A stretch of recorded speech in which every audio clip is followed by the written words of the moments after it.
Hello friends, आज हम review करेंगे राजस्थान का इतिहास, कला एवं संस्कृति।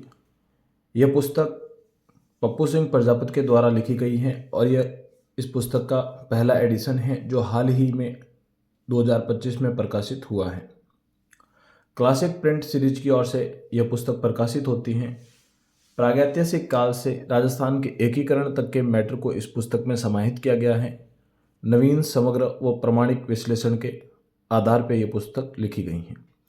किन किन एग्जाम के लिए उपयोगी हैं, तो जैसा कि लेखक ने खुद ने लिखा है, आरएस, कॉलेज व्याख्याता, स्कूल व्याख्याता, शिक्षक सेकंड ग्रेड, शिक्षक third grade, REET, CET, headmaster, police उपनिरीक्षक, पटवारी, ग्राम सेवक, Rajasthan police constable, Rajasthan high court, वन रक्षक, वनपाल, पुस्तकालय अध्यक्ष व राजस्थान की अन्य सभी प्रतियोगी परीक्षाओं के लिए समान रूप से यह पुस्तक उपयोगी साबित होगी। इस पुस्तक के लेखक की बात करें तो पप्पू सिंह प्रजापत, डॉक्टर श्रीराम नायक और कुलदीप फैनिन के द्वारा ये पुस्तक लिखी गई है। अब बात करते हैं इस पुस्तक में कैसा मैटर है। तो जैसा कि आप देख पा रहे हैं, ये इसका प्रथम संस्करण है जो जनवरी 2025 में प्रकाशित हुआ है। रॉयल पब्लिकेशन की ओर से यह पुस्तक प्रकाशित होती है। साथ ही इसके मुख्य वितरक जो हैं, राजदीप बुक डिपो जोधपुर के अंदर, इसके अलावा पायल बुक हाउस जयपुर के अंदर, इसके अलावा राजस्थान में जितने भी बड़े बुक डिपो हैं उनके ऊपर ये पुस्तक आसानी से उपलब्ध हो जाएगी। अनुक्रमणिका की बात करें तो जैसे कि हमने पहले ही बताया, इसमें राजस्थान का इतिहास और कला संस्कृति को समाहित किया गया है। पेज नंबर 1 से लेकर पेज नंबर 558 तक आपको राजस्थान के इतिहास का वर्णन मिलेगा। वहीं पेज नंबर 1 से लेकर पेज नंबर 268 तक आपको राजस्थान की कला और संस्कृति के बारे में इस पुस्तक में जानकारी मिलेगी। आज हम इसका विस्तृत विश्लेषण करेंगे। ये पुस्तक कैसे लिखी गई है, कैसा मैटर है इस पुस्तक के अंदर और किन एग्जाम्स के लिए ये पुस्तक उपयोगी रहने वाली है। तो पहले है राजस्थान का इतिहास। अनुक्रमणिका की बात करें तो राजस्थान का ऐतिहासिक परिचय, राजस्थान के इतिहास के स्रोत जिसमें पुरातात्विक स्रोत, पुरालेख्य व साहित्यिक स्रोत, राजस्थान का प्राक एवं आद्य इतिहास, राजस्थान की प्रमुख सभ्यता स्थल, वैदिक आर्य सभ्यता से राजपूतों के अभ्युदय तक, गुर्जर प्रतिहार वंश, चौहान वंश, गुहिल सिसोदिया वंश, कछवाहा वंश, राठौड़ वंश, अन्य महत्वपूर्ण राजवंश। इसके अलावा प्राचीन राजस्थान की शासन व्यवस्था, मुस्लिम प्रतिरोध, राजपूत मुगल सहयोग, मिर्जा राजा जयसिंह, जिसमें मिर्जा राजा जयसिंह, मान सिंह, कछवाहा, राय सिंह, महाराणा राज सिंह आदि का वर्णन है। मध्यकालीन राजस्थान की प्रशासनिक व आर्थिक व्यवस्था, मध्यकालीन राजस्थान समाज व संस्कृति, राजस्थान सामंतीय प्रथा, आधुनिक राजस्थान, उत्तर मुगलकालीन परिस्थितियाँ, मराठों का प्रसार एवं प्रभाव, ब्रिटिश सत्ता की स्थापना एवं प्रमोचता, राजस्थान 1857 की क्रांति। इसके अलावा ब्रिटिश कालीन राजस्थान में सामाजिक सुधार जागृति, ब्रिटिश शासन का प्रशासनिक एवं आर्थिक प्रभाव, आधुनिक शिक्षा का प्रसार एवं समाचार पत्र, किसान एवं जनजातीय आंदोलन, क्रांतिकारी आंदोलन, राजस्थान में प्रारंभिक जनजागृति एवं राजनीतिक संस्थाओं की स्थापना, प्रजामंडल आंदोलन, राजस्थान का एकीकरण आदि जो मैटर हैं वो राजस्थान के इतिहास से संबंधित हैं। साथ ही राजस्थान की कला और संस्कृति में मंदिर स्थापत्य, दुर्ग, महल, हवेलियाँ, मस्जिद, दरगाह, मीनारें, मकबरे, स्तंभ, छतरियाँ, लोक नाट्य, लोकगीत, शास्त्रीय संगीत, लोक वाद्य यंत्र, भाषा, बोलियाँ, जनजाति आदि जितने भी टॉपिक होते हैं जो राजस्थान कला संस्कृति के अंतर्गत आते हैं, लेखक ने उन सबको समाहित करने का प्रयास किया है।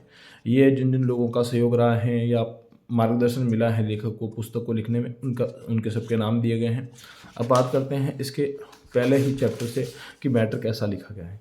तो आप देख पा रहे हैं कि बुक की बाइंडिंग अच्छी है, धागे से इसको बाइंडिंग किया गया है, जिससे धागा जो कई बार पेपर बाहर आने की समस्या रहती है, वो ऐसी कोई समस्या इस पुस्तक में आपको नहीं देखने को मिलेगी। आराम से इस पुस्तक को आप पढ़ सकते हैं।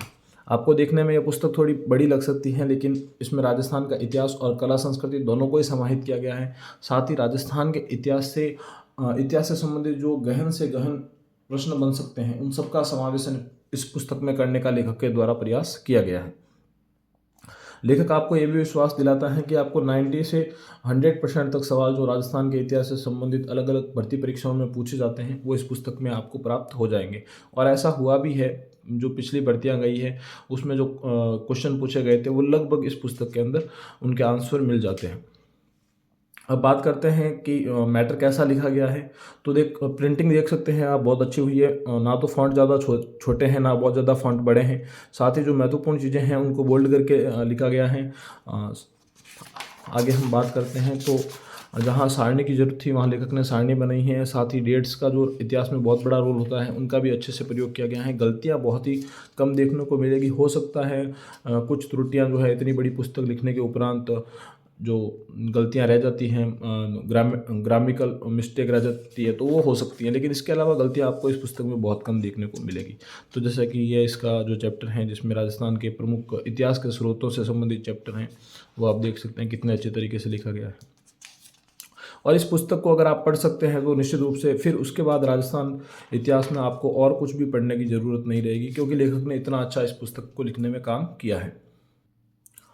जैसा कि हम जानते हैं कि पप्पू सिंह प्रजापति की भारतीय इतिहास से संबंधित पुस्तकें भी आती है, जिसमें प्राचीन भारत का इतिहास, मध्यकालीन भारत का इतिहास, ये जो पुस्तकें आती हैं, या वस्तुनिष्ठ भारतीय इतिहास, काफ़ी गहनता से लेखक ने उन पुस्तकों को भी लिखने का प्रयास किया है। साथ ही भारतीय इतिहास से संबंधित जो पुस्तकें आती है लेखक की, उसमें भी सवाल जो हैं 100% सवाल, जितने भी अभी एग्जाम्स हुए हैं उनमें से जो सवाल पूछे गए हैं वो 100% एग्जाम उन पुस्तकों में मिल जाते हैं। तो निश्चित रूप से राजस्थान के इतिहास की ये जो पुस्तक हैं, आपको लगभग सवाल जो है 90% सवाल इस पुस्तक में मिल जाएंगे।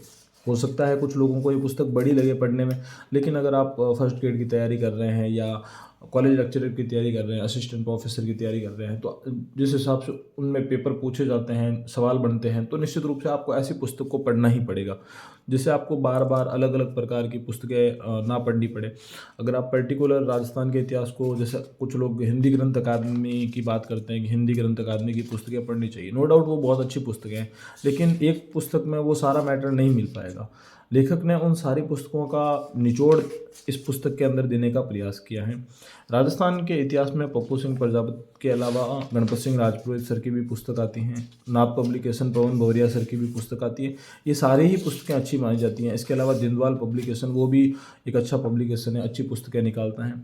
लेकिन पर्टिकुलर अगर आपको गहनता से राजस्थान के इतिहास को पढ़ना है और आप चाहते हैं कि कोई भी सवाल है वो बाहर नहीं जाए, तो आपको इस पप्पू सिंह प्रजापति की इस पुस्तक के साथ जाना चाहिए और इसको एक बार ज़रूर पढ़ना चाहिए।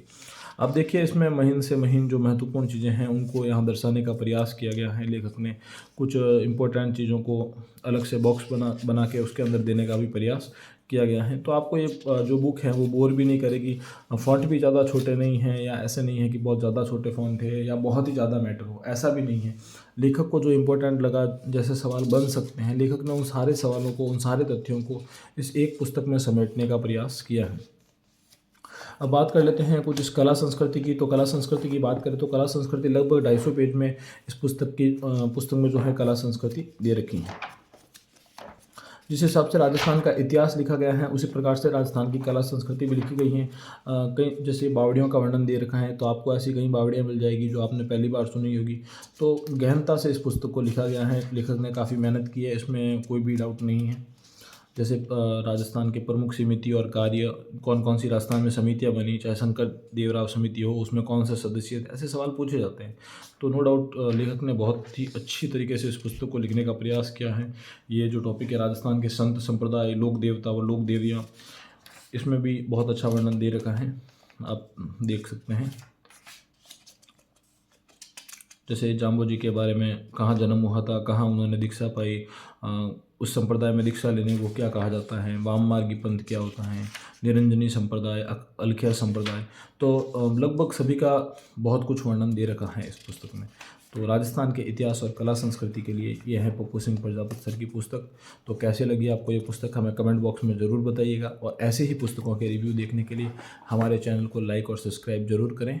धन्यवाद।